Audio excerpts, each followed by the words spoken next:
नमस्कार दोस्तों, आप सभी का बहुत बहुत स्वागत है हमारे YouTube चैनल में। तो दोस्तों, आज के इस वीडियो में हम बात करने वाले हैं नीलकमल सिंह का जो है एक गाने का टीजर आ चुका है। नीलकमल सिंह की आवाज में एक जो है एल्बम जो है रिलीज होगा, उसका टीजर जो है रिलीज हो चुका है, जिस एल्बम का नाम है धीरे धीरे नाचो तू। ये जो है सॉन्ग बहुत ही रिकॉर्ड तोड़ बजने वाला है, काफी इंटरेस्टिंग और बहुत ही लाजवाब ये जो है सॉन्ग होने वाला है।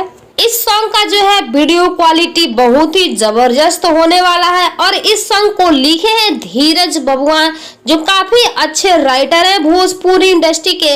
और ये जो है धीरे धीरे नाचो तू, ये सॉन्ग जो है कल रिलीज होगा, टी सीरीज हमारे भोजपुरी पे रिलीज होगा, वहां से आप देख सकते हैं। नीलकमल सिंह के आवाज में जो काफी शानदार और सबसे महंगा सॉन्ग होने वाला है।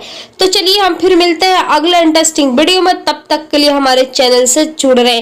Thank you for watching my video को एंड तक देखने के लिए बहुत बहुत धन्यवाद।